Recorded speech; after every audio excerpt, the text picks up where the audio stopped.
Before there were information systems, MIT had an information systems center.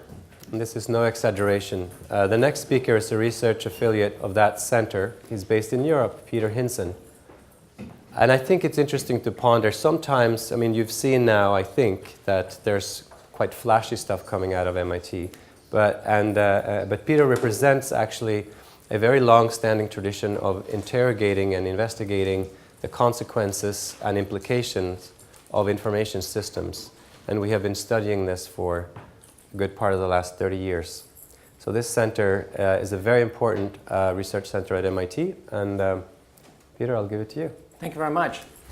No, I have my own. Thanks. I've joined MIT quite recently, in September. Before that, I had the pleasure to do 3 technology startups. One company was sold to Alcatel-Lucent, one to Vodafone, and one IPO. And after 3 startups, my family was fed up, and I was forced to do something else. And I've decided to actually join the Center for Information Systems Research to focus on what I call the rarest of beasts, is how corporations can actually understand how to transform themselves. And I think this is a really fascinating journey. I think there's no doubt that we live in a day and age where technology is changing the world, and we see this tsunami of change. This is the saddest slide that I have. You see 2 people in bed and their faces illuminated by the shining of their smartphones. They could even be texting each other. How sad is that? But we live in a day and age where the largest market cap companies in the world are technology companies and are network technology companies. And I think we're going to see an acceleration. If you see how quickly these 4 technologies have become boring, I think it is an illustration of the acceleration of speed.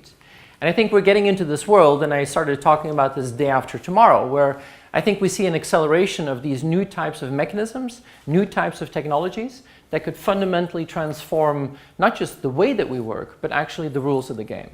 And I became fascinated by this concept of how do large corporations actually take this startup violence, this disruptive nature, and these concepts of a day after tomorrow into reality. And we won't be able to postpone this. One of my colleagues here in London Business School in the Grattan talks about the 100-year life. And I think we're all going to be confronted with more changes than we are going to see in the next 20, 30 years than we've seen in the last 20, 30 years. And I think this is fascinating. Startups have become really hip and fashionable. People start to talk about these disruptive elements. And I'm a technologist at heart. I get really, really excited when I see disruption. When I see startups that do really cool things, I get genuinely excited. The problem is MIT CISR has been working with large corporations for forever. And then I get invited to do a talk like this in front of the board of directors of an insurance company, for example, and these people don't share the same excitement about disruption as I do. And that's a fundamental issue.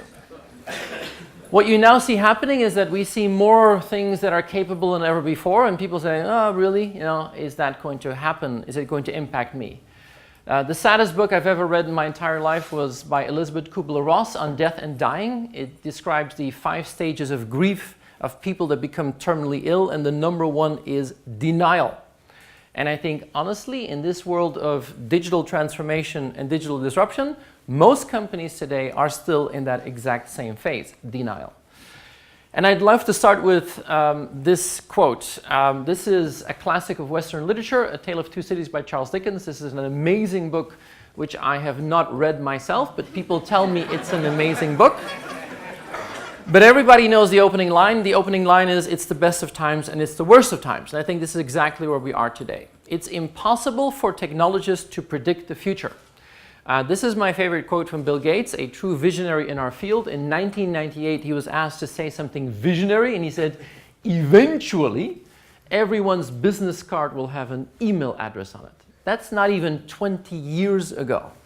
If you now meet somebody at lunch and they give you a business card and it does not contain an email address, there's only one conclusion: it must be a very wealthy individual. That's the only logical conclusion after not only 20 years. And we live in this day and age where technology has become normal in a very rapid time. I wrote a book on this called The New Normal. We now feel very comfortable with technology. This is one of my favorite ones. This is the crowning of Miss France 2015. The moment they put the crown on her head, she takes a perfect selfie. This was also a very good product endorsement for the iPhone 6 at the same time. There was obviously a commercial arrangement. But this is the world that we live in. I wrote a book on this, The New Normal. Time magazine only needed a cover to summarize that. And I think we are on this transition. Digital is a really good example of an S-curve in reality. I like people who believe in exponential growth, but I do not. I like S-curves. And digital is an S-curve. I mean, we go from the old normal, where digital was special, to the new normal in rapid time. I come from the old normal. My father was in technology. When I was 11 years old, we had an advertisement in our house in a magazine that was advertising a 10 megabyte hard disk for $3,495. You can imagine how much money that was in those days. Now, if you have a 10 megabyte PowerPoint and you want to email it and it doesn't go through the email system immediately, you're frustrated with the losers in your IT department. That is basically the evolution in 35 years. And I always show these two clips to illustrate that. This is, I think, a wonderful example. This is the person who's been, in the old days, we could use technology. And we technologists would give technology to users, and users had no idea how to use technology. Often they had a completely wrong way of using technology, often with disastrous consequences as a result. That person doesn't work in your company anymore. But this is the clip I always show. This is the woman who's been out of the office for a long time and has no idea how much technology has changed in a very short period of time. And this is interesting because you still get the joke. If I show this to my children who are 13 and 17, they have no idea why it's funny. You do. So you're the last of the Mohicans who gets this joke. And we now live in this world where technology has become absolutely normal. It's the most normal thing to have. But what if we see that we're only halfway? What if we are in this transition? What if we were halfway in this evolution? And that's why I think some of these day after tomorrow technologies are really interesting, because it's changing more than we're actually used to. That's why we call it disruption and not transformation. If you look at 4 day after tomorrow technologies, you see that all 4 of these both have a utopian and a dystopian element to them at the same time. It's not about transformation, it's about truly disruption. Let me give the first example. I mean, loved your talk. I mean, machine learning, AI, it went from the winter to the spring. It could lead us into a world of autonomous business models, which could be truly game-changing. But just a little bit further down here, the Future of Humanity Institute in Oxford is talking about what happens when machines become too intelligent and we get super intelligence and it becomes dystopian. Utopian and dystopian at the same time. What if we are going to radically change how we make things, how we print things, how we produce things? IoT, when things wake up. This could really usher us into this 4th industrial revolution, but it could have a systemic shift in jobs that honestly most countries are not prepared for. We're going to see this as a reality, and they are scenarios we have to deal with. If you look at new network technologies, and blockchain is brilliant. I mean, blockchain is now buzzing, and you see senior executives in insurance companies getting seriously worried about blockchain. And honestly, it could lead us into new network models, a utopia of how we can think about transactions on the network, but it could also usher into a dystopian future of unbounded, malignant complexity onto the network. And the last one, augmented and virtual reality, it could change everything. Look at what it could do for education, for example. Brilliant what it could lead us into how we perceive reality. At the same time, it could bring us into an era of addiction where my 13-year-old's addiction to Minecraft is peanuts compared to what this could do. So all of these day after tomorrow technologies have fundamentally game-changing ideas, and I get fascinated by that. And you have the 2 extremes. I was fortunate enough this year to help in the preparation of Davos, the World Economic Forum. This is the founder of the World Economic Forum. And if you see, Klaus Schwab said, this could fundamentally change the way we live, the way we work, and relate to one another. And it will be of a scale that we've never seen as humans. This is one extreme. The other extreme is this man, Robert Gordon. He wrote a book, The Rise and Fall of American Growth, and he said, really? I mean, worker productivity in the US in the last 10 years has been flat, but maybe they're both aspects of this day after tomorrow. I really believe we see an acceleration. I really believe that it goes so fast that we have to completely change our strategies. I became obsessed with this idea of VUCA, volatile, uncertain, complex, and ambiguous. And it means that companies are going to have to do things differently. This is the saddest quote. The CEO of Nokia, he said, we didn't do anything wrong, but somehow we lost. And that's why I think we need to rethink how companies are going to work with these day after tomorrow technologies. I'm not going to bore you with theory, but you're familiar with optionality. Everything you do, a new business, a new idea, a new product, you start something, it grows, it peaks and it declines. You all know this. When in this arc of life do you have to worry about the next thing? Not when you're going down, that's too late. Not when you're peaking, actually when you're doing really well, when you're in your growth phase, that's when you have to worry about your day after tomorrow. And if you do that, you can keep reinventing yourself. This is the classic arc of life theory of optionality. But the question is, in this day after tomorrow who comes sooner than ever before, how do you actually prepare for that? And I started working on a book together with MIT CISR focusing on this day after tomorrow. And it's the dumbest model in the world. It's by no means even academic standards, but it's really simple. And it's so simple that it actually probably works. And it's very simple. I ask you to think, how much of your time do you spend in today, how much in tomorrow, and how much in day after tomorrow? And what is today? Today is the 112 emails that you get on Monday morning that you didn't know you had to worry about the Friday night before. And Lord knows we spend a lot of time in today. What is tomorrow? I love working with large corporations. Large corporations, tomorrow is budget 2017. I mean, large corporations spend insane amounts of emotional energy figuring out the budget 2017. And once they have the budget 2017, everybody agrees it's outdated. But we spend some time figuring out tomorrow. And then there are these day after tomorrow new ideas, new concepts, new business models, new technologies that could radically change the rules of the game. How much of your time do you spend on today, how much on tomorrow, and how much on the day after tomorrow? And many people tell me it's 70-20-10. And I think this is BS. This is your New Year's resolutions. This is what you believe you will do on Monday morning when you drive to work. You say, it's going to be 70-20-10. And when you drive back on Friday night, you realize it wasn't 70-20-10. It was 93-7-0. And the problem is value creation. If you look at value, of course today is important. It's current value. And tomorrow is important. It's future value.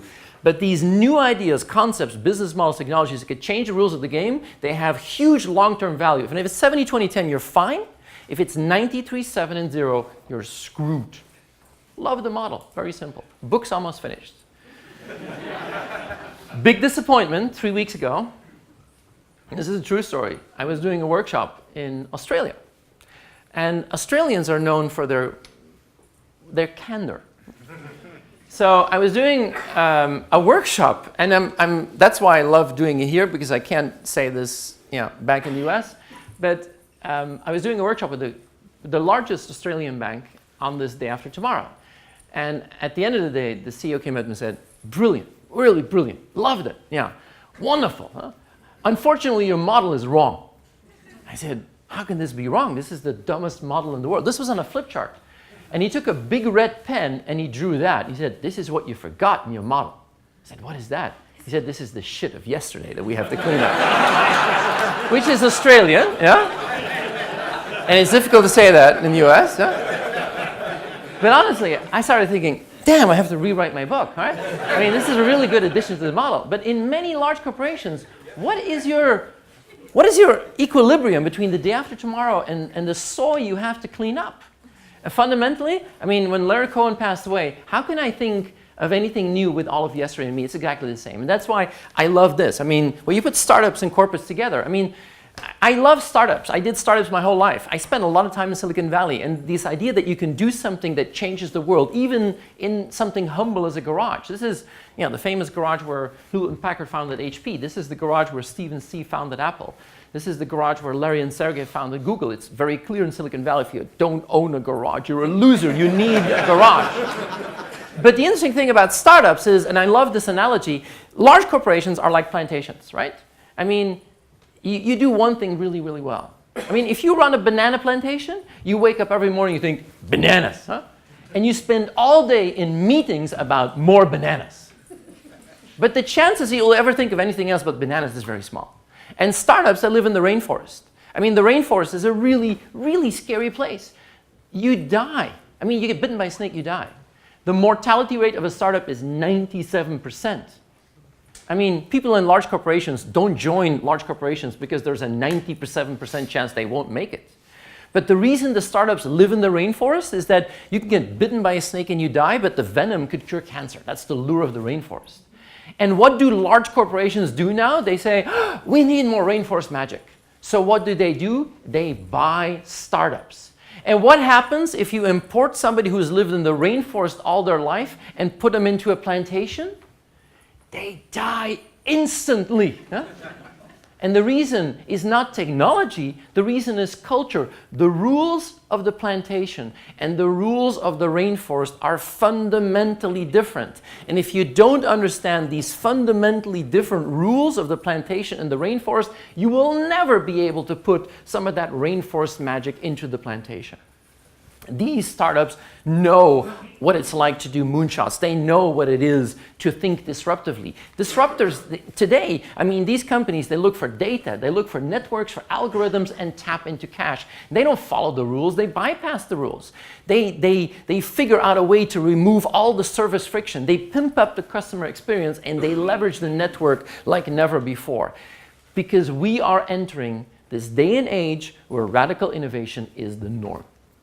I spend half of my time with startups, half my time with the companies that are trying to adopt. This is the startup that stole my heart a couple of weeks ago, Planet Labs. You've maybe never heard of them, but they started out 4 years ago with the ambition to map the entire planet. They built shoebox-type satellites. And they said, what we want to do is use off-the-shelf technology. They use stuff that you have in your smartphones to launch these small shoebox-type satellites. Then once they are deployed, they start rasterizing. They do secondary payload. So they ask people who launch satellites, can we just squeeze in? We just have 2 shoeboxes to tag along. And once they're out there, they start to rasterize the entire image. And they have better accuracy than anything that Landsat and NASA has ever produced. They now have 120 of these shoebox, which they launched in the last 4 years, and they can track everything. They can use images to turn into data that track activity, to track ecology, to track economy, and even, this is the latest one 2 weeks ago where you can see the Apple headquarters in Cupertino. It is fascinating, and that's why I say it's not just 10x, this is 100x. This is the satellite that NASA uses that took 12 years to design, $170 million, and these guys, in 4 years, launched 120 satellites that have better accuracy than that thing. That's mindset, not just technology. And I work with corporates. I just came from Munich, BMW, 100 years old. And BMW is an engineering company. I mean, as an engineer, you love that. But they used to focus on technology. They showed me an ad, which was brilliant. This is an ad from 1971, trying to sell BMWs in the US. They said, we BMW have brilliant cars because we have an exclusive Dreikugelwirbelwellenbrennraum, which is a triple hemispheric swirl action combustion chamber. You can imagine the discussion between the marketeers and the engineers in 1971. The engineers won. Focus on the Dreikugelwirbelwellenbrennraum. And now it's not about technology. Even these are recent ads from BMW. There's no Dreikugelwirbelwellenbrennraum in this picture. And even when they talk about technology, they talk about the impact of technology. But what is interesting, they have to change. Automotive in the last 5 years has been shook up completely by the Teslas and by the Google cars. I mean, this is the Google car out in Mountain View in Google. This is out in the wild. And we're going to see weird stuff happening all the time. Huh? And science fiction becomes reality sooner than ever before. And I think this is fascinating. I mean, this is a discussion in a boardroom at Ford that would have been laughed at 5 years ago. And it's now a fundamental question in just 5 years. This is an interview in the FT recently with the CEO of Peugeot. Peugeot is a very, very large French manufacturer of cars. And you can imagine how excited the PR department was. Interview with the FT. It's the worst interview ever. This guy, the CEO of Peugeot, brilliant man, École Polytechnique. Well, not the best school, but École Polytechnique, yeah? Yeah? He says disruption is going to happen. And it's not going to come from Volkswagen or Renault or Citroën. It's going to come from the Teslas and the Ubers and the Googles. And he said, the dumbest thing, he said, we, Peugeot, are open for a partnership with these companies. But he quickly adds, this could only work if Peugeot has the relationship with the end customer. I would love to see a documentary where the CEO of Peugeot flies to San Francisco, takes a limousine down to Cupertino for a meeting with Tim Cook, and comes into Apple, meets the CEO and says, Mr. Cook, I'm the CEO of Peugeot. I would like to work with you on your car, but only if we have the relationship with the end customer. What do you think Tim Cook would say? This is fundamentally the age where transformation starts to hurt. You all know this. It's not the heat, it's the humidity. I think in this day and age, it's not the speed, it's the agility. Can you as organizations be agile enough to respond? And I think this is the fundamental problem. Not technology. It's that larger organizations are structured for the industrial age. Every time you try to change something, this is the magical formula. Every resistance to new ideas is a function of the number of employees to the power of the number of management levels. And that's why many large organizations have org charts that are beginning to look exactly like this. Yes, you have smart people inside organizations, but the resistance is absolutely massive. So what do we do at MIT CISR? We're starting to put two questions out there. Why is there such organizational blindness for new opportunities in large organizations? That's the number one question. And two, why are big corporations so incredibly good at screwing up the relationship with startups? And that's what we want to research. We started to identify patterns of how large organizations deal with day after tomorrow thinking and day after tomorrow organizations. We'd love to share that with you. The fundamental question that we're trying to figure out is, how can you get large corporations out of their control mindset and into their relevance mindset for this day after tomorrow? Let me give you one practical thing, and then I'm going to shut up. Many large organizations have very good structures. They have very good governance systems. Many large organizations have audit committees. Who is on the audit committee of a large company? By definition, the most boring people in the universe. And that's okay, because you need people in audit committees to follow the rules, to make sure that people color inside the lines. But in this day and age, maybe as a counterbalance in a large organization, if you have an audit committee, maybe you need a disruption committee filled with people who are constantly saying, why don't we color outside of the boundaries? These are the things that we research. It's not about technology. It is about culture. It's about risk. It's about strategy in a fluid world, and it's about how to transform your ambitions for this day after tomorrow. My suggestion is, Woody Allen said it, confidence is what you have before you understand the problem. And I think this is a fundamental thing. I started with this, I'll end with this. I didn't actually do the full thing. The opening line was, it's the best of times, the worst of times, the age of wisdom, the age of foolishness, the epoch of belief, and the season of light, the spring of hope, and the winter of despair. I really want to hear your story on the day after tomorrow, and I wish you could join us in this research. Thank you very much.